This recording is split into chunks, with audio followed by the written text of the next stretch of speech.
Audio Jungle.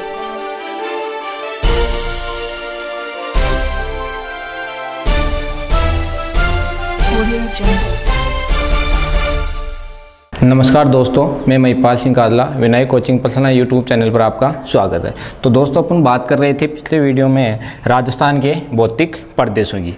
तो राजस्थान के भौतिक प्रदेश में अपने थार का मरुस्थल, उसके बाद में बात की मध्य अरावली की, उसके बाद में पूर्वी मैदानी प्रदेश। जो अंतिम हमारा भौतिक प्रदेश आता है वो है दक्षिणी पूर्वी पठारी प्रदेश। दक्षिणी पूर्वी पठारी प्रदेश। दक्षिणी पूर्वी पठारी प्रदेश। तो दक्षिणी पूर्वी पठारी प्रदेश की बात करते हैं, जिसे हाड़ौती के पठार के नाम से भी जाना जाता है। हाड़ौती के पठार के नाम से भी जाना जाता है। जो दक्षिणी पूर्वी पठारी प्रदेश है, सबसे पहले बात करते हैं इसके निर्माण की। तो जो इसका निर्माण हुआ था वो किस काल में हुआ था? तो इसका निर्माण हुआ था क्रीटेशियस काल में। क्रीटेशियस काल में इसका क्या हुआ था? निर्माण हुआ था। किस काल में हुआ था? क्रीटेशियस काल में हुआ था। उसके बाद में बात करते हैं मुख्यतः जो क्रीटेशियस काल है, यह जो दक्षिणी पूर्वी पठारी प्रदेश है, यह भारत के प्रायद्वीपीय पठार का भाग है। भारत के प्रायद्वीपीय पठार का क्या है? भाग है। अर्थात अपन बता सकते हैं कि जो भारत का प्रायद्वीपीय पठार है, इस पठारी भाग का निर्माण किससे हुआ था? ज्वालामुखी क्रिया से हुआ था। किससे हुआ था? ज्वालामुखी क्रिया से। तो जो राजस्थान का जो हाड़ौती का पठार या दक्षिणी पूर्वी पठारी प्रदेश है, इसका निर्माण ज्वालामुखी क्रिया के कारण हुआ था। उसके बाद में बात करते हैं विस्तार। तो जो दक्षिणी पूर्वी पठारी प्रदेश या हाड़ौती का पठार है, इसका जो विस्तार है वो राजस्थान के मुख्यतः कितने जिलों में है? 4। कोटा, बूंदी, बारां और झालावाड़। कोटा, बूंदी, बारां व झालावाड़। निर्माण क्रीटेशियस काल में। किसका भाग माना जाता है? प्रायद्वीपीय पठार का। प्रायद्वीपीय पठार का निर्माण किस क्रिया के कारण होता? ज्वालामुखी क्रिया के फलस्वरूप बाहर निकले लावा के कारण। जबकि विस्तार की बात की जाए तो कोटा, बूंदी, बारां व झालावाड़। उसके बाद में बात करते हैं अपन इसकी विशेषताओं की। हाड़ौती के पठार की विशेषताएं।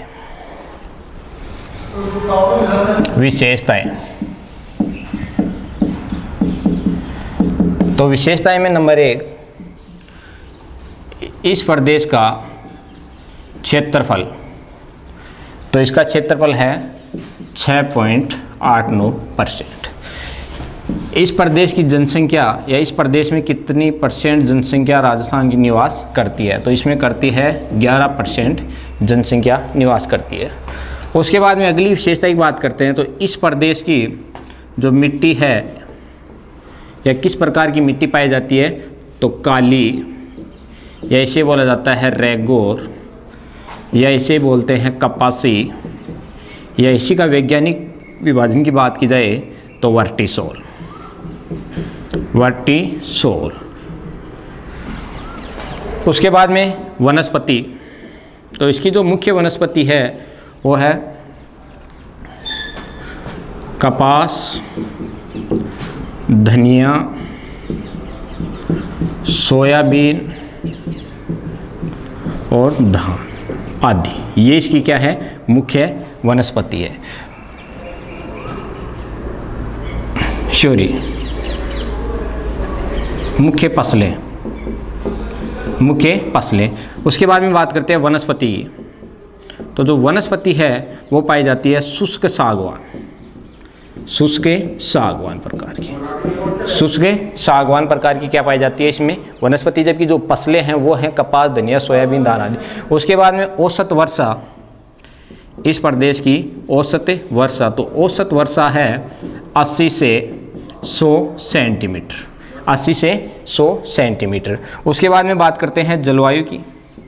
इस प्रदेश की जलवायु। तो इस प्रदेश की जलवायु है अति आर्द्र।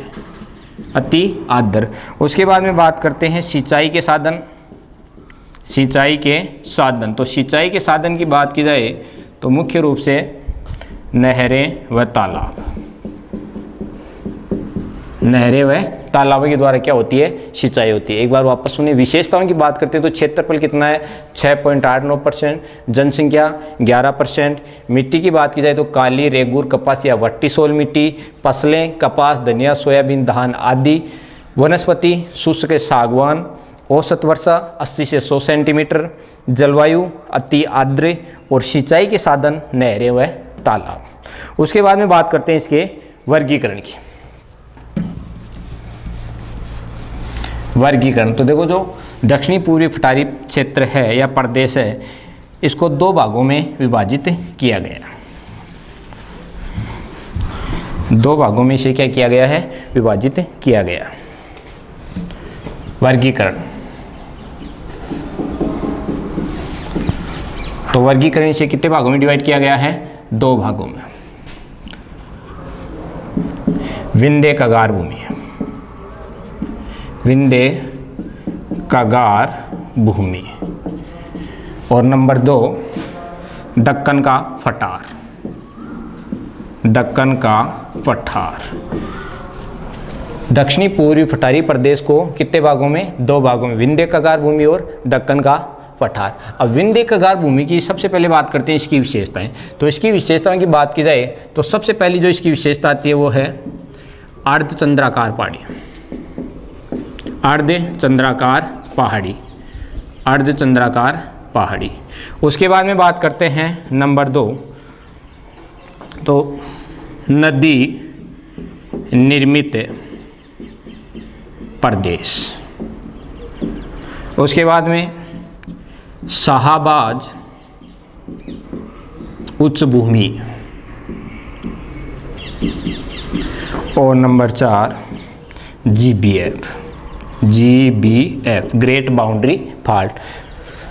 विंध्य कगार भूमि की विशेषताओं में नंबर 1 अर्धचंद्राकार पहाड़ी, नंबर 2 नदी निर्मित प्रदेश, नंबर 3 शाहबाज उच्च भूमि, और नंबर 4 आता है GBF। तो सबसे पहले बात करते हैं कि जो विंध्य कगार भूमि अर्धचंद्राकार पहाड़ी है उनमें कौन कौन सी शामिल होती हैं। तो अर्धचंद्राकार पहाड़ी में आती है नंबर 1 बूंदी की पहाड़ी, बूंदी की पहाड़ी, और ये राजस्थान के किस जिले में है, बूंदी में।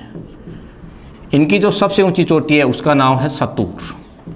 बूंदी की सबसे ऊंची चोटी कौन सी है, सतूर। या यूँ भी पूछा जा सकता है कि सतूर राजस्थान के किस जिले में है, तो आंसर बूंदी। उसके बाद में बात करते हैं नंबर 2 कुंडला की पहाड़ी, कुंडला की पहाड़ी। उसके बाद में नंबर 3 मुकुंदरा की पहाड़ी, की पहाड़ी। जो कुंडला की पहाड़ी हैं ये पड़ती हैं कोटा में, और इन जो पहाड़ियों की आकृति है वो है घोड़े समान, घोड़े के समान। कई बार ये क्वेश्चन पूछा जाता है कि घोड़े के समान आकृति वाली पहाड़ी राजस्थान के किस जिले में पाई जाती हैं, तो किस में पाई जाती हैं, कोटा में पाई जाती है। मुकुंदरा की पहाड़ी की बात की जाए तो जो मुकुंदरा की पहाड़ी है इनका विस्तार राजस्थान के कोटा व झालावाड़ में है, कोटा व झालावाड़ में। इनका विस्तार कहाँ है, कोटा व झालावाड़ में। और इनकी जो सबसे ऊंची चोटी है उसका नाम है चांदमाड़ी, चांदमाड़ी। इनकी जो सबसे ऊंची चोटी है उसका नाम क्या है, चांदमाड़ी। विंध्य कगार भूमि, उसके बाद में विंध्य कगार भूमि में सबसे पहले बात की हमने किसकी, अर्धचंद्राकार पहाड़ी की। अर्धचंद्राकार पहाड़ी में कौन कौन सी शामिल होती है, नंबर 1 बूंदी की पहाड़ी जिनका विस्तार बूंदी में, और इनकी सबसे ऊंची चोटी का नाम क्या है, सतूर। उसके बाद में कुंडला की पहाड़ी, कुंडला की पहाड़ी कहाँ है, कोटा में, और ये किसके समान है, घोड़े के समान आकृति की ये पहाड़ी है। उसके बाद में नंबर 3 है मुकुंदरा की पहाड़ी। मुकुंदरा की पहाड़ी का जो विस्तार है वो है कोटा व झालावाड़ में, और इनकी जो सबसे ऊंची चोटी है उसका नाम क्या है, चांदमाड़ी। आगे बात करते हैं नदी निर्मित प्रदेश। जो नदी निर्मित जो प्रदेश है यह है चंबल, क्योंकि इस पठारी क्षेत्र से राजस्थान की सबसे लंबी नदी चंबल नदी प्रवाहित होती है। कौन सी नदी प्रवाहित होती है, चंबल नदी। और जो चंबल नदी द्वारा निर्मित जो मैदानी प्रदेश है वो क्या कहलाता है, नदी निर्मित प्रदेश। उसके बाद में आता है शाहबाज उच्च भूमि। जो शाहबाज उच्च भूमि है यह शाहबाज उच्च भूमि है 12 जिले में। किस जिले में, 12 जिले में। और 12 जिले में लगभग 450 वर्ग किलोमीटर उच्च भूमि क्षेत्र किस नाम से जाना जाता है, शाहबाज उच्च भूमि के नाम से। अंत में पढ़ते हैं अपन GBF ग्रेट बाउंड्री फॉल्ट। तो देखो ग्रेट बाउंड्री फॉल्ट की बात करते हैं। ग्रेट बाउंड्री फॉल्ट की, GBF great boundary fault. GBF क्या, सुने,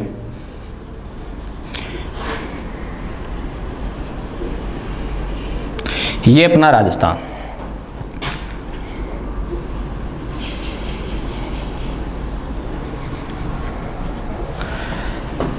ये है मध्य अरावली, और ये है हाड़ौती का पठार या दक्षिणी पूर्वी पठारी प्रदेश, और ये क्षेत्र है विंध्याचल,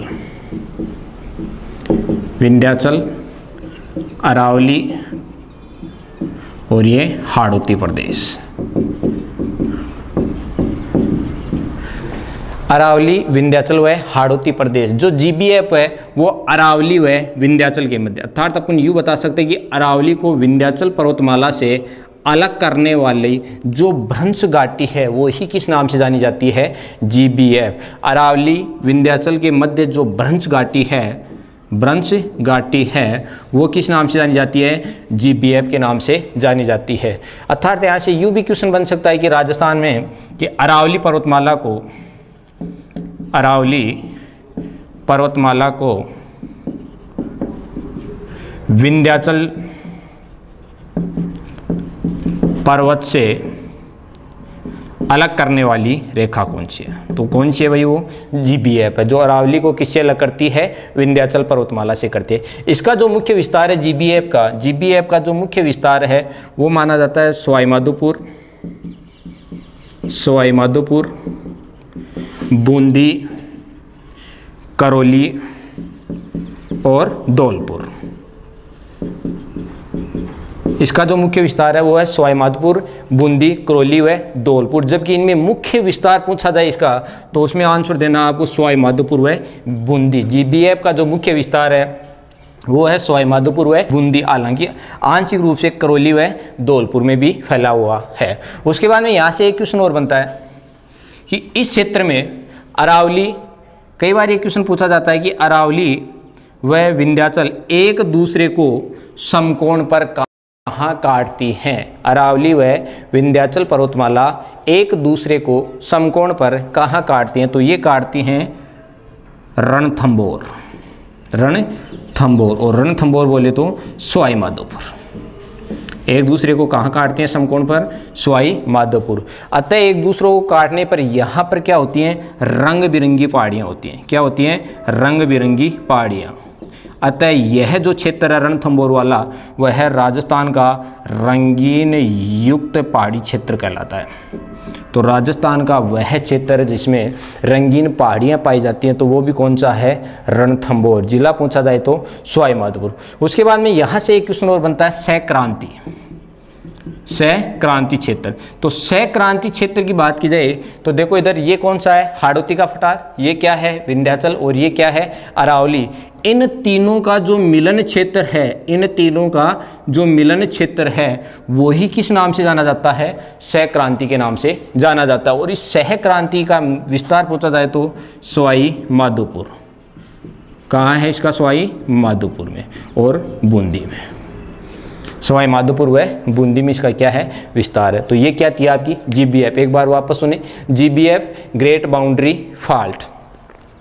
यह है अरावली पर्वतमाला को किससे अलग करती है, विंध्याचल पर्वतमाला से अलग करती है। इसका जो मुख्य विस्तार है वो है सवाई माधोपुर व बूंदी में है, सवाई माधोपुर व बूंदी में है। उसके बाद में जो अगला क्वेश्चन बनता है वो बनता है कि अरावली पर्वतमाला विंध्याचल एक दूसरे को समकोण पर कहाँ काटती हैं, तो ये एक दूसरे को समकोण पर काटती हैं रणथंभौर, सवाई माधोपुर। और अतः यहाँ पर जो एक तरफ से तो क्या आ रहा है विंध्याचल और एक तरफ से क्या है अरावली। अतः यहाँ की जो पहाड़ियाँ हैं वो क्या है, रंग बिरंगी। अतः ये जो क्षेत्र है वो रंगीन पहाड़ियों युक्त कहला। तो राजस्थान का वह जिला जिसमें रंगीन पहाड़ियाँ पाई जाती हैं तो वो कौन सा है, सवाई माधोपुर। और इस विशेष स्थान पूछा जाए तो रणथंभौर। उसके बाद में सहक्रांति क्षेत्र। तो सहक्रांति क्षेत्र किसे कहते हैं कि सहक्रांति क्षेत्र की बात की जाए तो अरावली, विंध्याचल व हाड़ौती, इन तीनों का जो मिलन क्षेत्र है, जो एक भ्रंश घाटी के रूप में जो मिलन क्षेत्र है वो ही किस नाम से जाना जाता है, सहक्रांति के नाम से जाना जाता है। और ये जो मिलन क्षेत्र है वो कहाँ है, सवाई माधोपुर व बूंदी में है। उसके बाद में बात करते हैं दक्कन के पठार की। नंबर 2,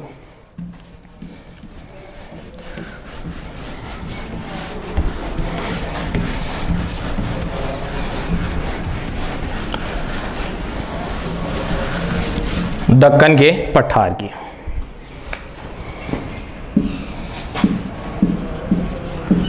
दक्कन का पठार, तो इसे भी दो भागों में, नंबर 1 डग गंगधर क्षेत्र और नंबर 2 झालावाड़ का पठार। जो दक्कन का पठार है इसकी भी मुख्य विशेषताएं कितनी है? 2 या 2 श्रेणियों में इसे भी डिवाइड कर सकते हैं, डग गंगधर क्षेत्र और झालावाड़ का पठार। जो झालावाड़ का दक्षिणी पश्चिमी क्षेत्र है, दक्षिणी पश्चिमी क्षेत्र है, वो किस नाम से जाना जाता है? डग गंगधर क्षेत्र। झालावाड़ का दक्षिणी पश्चिमी जो क्षेत्र है वो किस नाम से? डग गंगधर क्षेत्र के नाम से जाना जाता है। जबकि झालावाड़ का जो पठार है, इस पठार में सर्वाधिक किस मिट्टी का विस्तार है? काली मिट्टी का क्या है यहाँ पर विस्तार है। अतः इसको किसकी संज्ञा दी गई है? झालावाड़ के पठार की। तो ये था अपना क्या?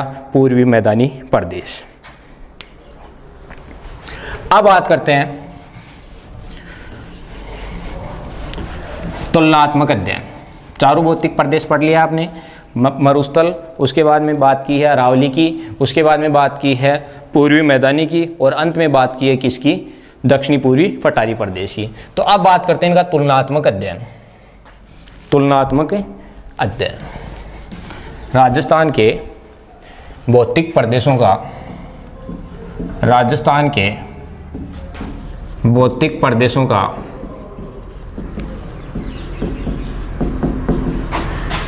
का तुलनात्मक अध्ययन।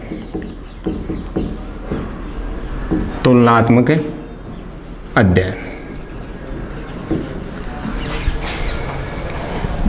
नंबर 1 मरुस्थलीय प्रदेश।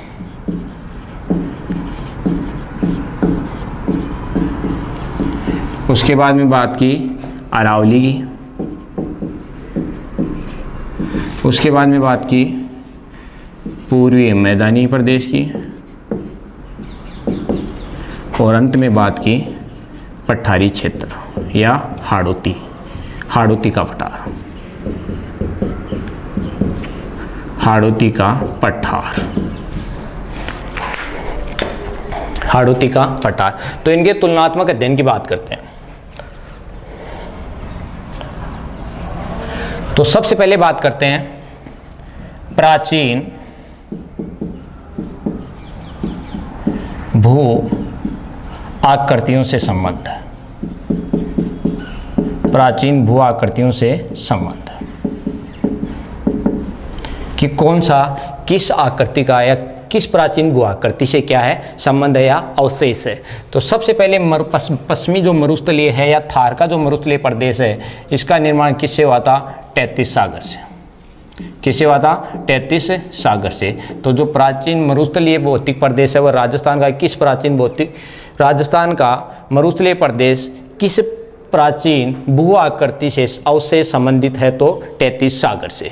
उसके बाद में बात करते हैं अरावली की। तो जो अरावली है वो है गोंडवाना लैंड का, गोंडवाना लैंड का। अरावली का जो विस्तार वो किसका माना जाता है? गोंडवाना लैंड का। जो पूर्वी मैदानी है ये भी किसका है? 33 सागर का, 33 सागर का। और जो हाड़ौती का पठार है ये किसका अवशेष है? गोंडवाना लैंड का, गोंडवाना लैंड का। तो प्राचीन भू आकृतियों के साथ संबंध पूछा जाए तो पश्चिमी जो मरुस्थलीय प्रदेश है वो किसका है? 33 सागर का। अरावली गोंडवाना लैंड की, पूर्वी मैदानी 33 सागर का, और जो हाड़ौती का पठार है वो किसका है? गोंडवाना लैंड का। उसके बाद में बात करते हैं नंबर 2 भारत के भौतिक प्रदेशों के साथ संबंध। भारत के भौतिक प्रदेशों से संबंध। कई बार यहाँ से क्वेश्चन पूछा जाता है कि राजस्थान का जो पश्चिमी मरुस्थलीय प्रदेश है वो भारत के किस भौतिक प्रदेश का अवशेष है? तो ये किसका है? उत्तर का विशाल मैदान, उत्तर का विशाल मैदान किसका है? उत्तर का विशाल मैदान। उसके बाद में बात करते हैं अरावली। जो अरावली है ये है प्रायद्वीपीय पठार, प्रायद्वीपीय पठारी भाग का अवशेष है। पूर्वी मैदानी ये भी किसका है? उत्तर का विशाल मैदान, उत्तर का विशाल मैदान।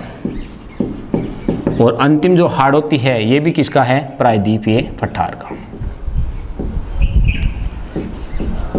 प्रायद्वीपीय पठारी भाग का। उसके बाद में बात करते हैं नंबर 3, निर्माण काल का क्रम। निर्माण काल का क्रम। सबसे पहले राजस्थान के जो 4 भौतिक प्रदेश इनमें सबसे पहले निर्माण किसका हुआ था? तो सबसे पहले निर्माण किसका हुआ था? अरावली का। किसका हुआ था? अरावली का। उसके बाद में बात करते हैं तो उसके बाद में किसका निर्माण हुआ था? हाड़ौती के पठार का। किसका हुआ था? हाड़ौती के पठार का। और उसके बाद में बात करते हैं तो किसका हुआ था?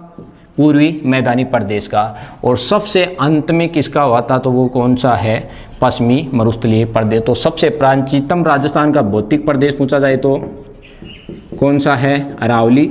और जो नवीनतम पूछा जाए तो वो कौन सा आता है? मरुस्थलीय प्रदेश।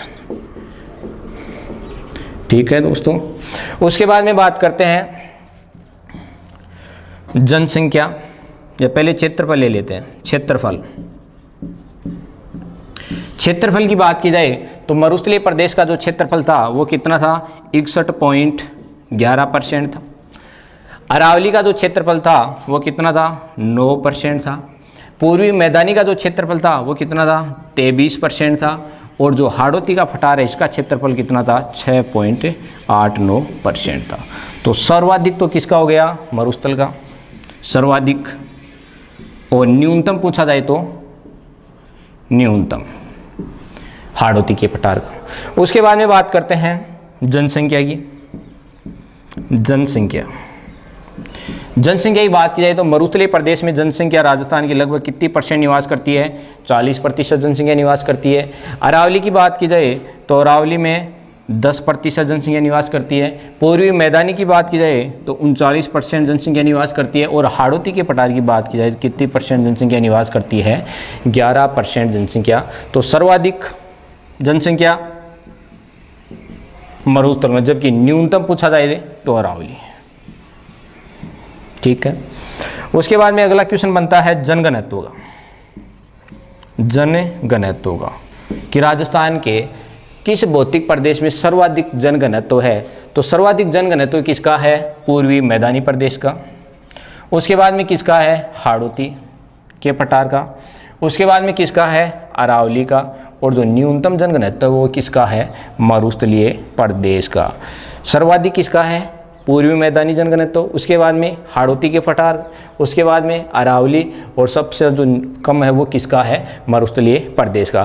तो एक बार वापस सुने से, राजस्थान के भौतिक प्रदेशों का तुलनात्मक अध्ययन। प्राचीन भूआकृतियों के साथ संबंध पूछा जाए तो मरुस्थल किसका विस्तार है? 33 सागर का। अरावली गोंडवाना लैंड का। पूर्वी मैदानी 33 सागर। और हाड़ौती का पठार गोंडवाना लैंड का। भारत के भौतिक प्रदेशों के साथ संबंध पूछा जाए तो मरुस्थलीय प्रदेश, उत्तर का विशाल मैदान। अरावली प्रायद्वीपीय पठार। पूर्वी मैदानी, उत्तर का विशाल मैदान। और हाड़ौती का पठार प्रायद्वीपीय पठार का है। निर्माण काल का क्रम पूछा जाए तो सबसे पहले निर्माण किसका हुआ था राजस्थान के भौतिक प्रदेशों में? अरावली का। उसके बाद में हाड़ौती के पठार का। उसके बाद में किसका हुआ था? पूर्वी मैदानी का। और सबसे नवीनतम जो पार्ट वो कौन सा आता है? मरुस्थलीय प्रदेश। क्षेत्रफल सर्वाधिक किसका है? मरुस्थलीय प्रदेश का 61.11%। अरावली का कितना है? 9%। पूर्वी मैदानी का कितना है? 23%। और हाड़ौती का जो पठार है उसका कितना है? 6.89%। जनसंख्या की बात की जाए तो मरुस्थलीय क्षेत्र में 40% जो सर्वाधिक है। न्यूनतम अरावली 10%। पूर्वी मैदानी में जनसंख्या 39%। और हाड़ौती के पठार में कितनी जनसंख्या है? 11%। जनघनत्व की बात की जाए तो सर्वाधिक जनघनत्व किसका है? पूर्वी मैदानी प्रदेश का। नंबर 2 किसका आता है? हाड़ौती का पठार। और नंबर 3 किसका आता है? अरावली। और सबसे कम जनघनत्व किसका आता है? मरुस्थलीय प्रदेश का। अब कई बार दोस्तों यहाँ से क्वेश्चन पूछा जाता है कि अरावली के पूर्व में राजस्थान की कितनी % जनसंख्या निवास करती है? तो ये क्या है? अरावली। अरावली के पूर्व में राजस्थान की कितनी % जनसंख्या निवास करती है?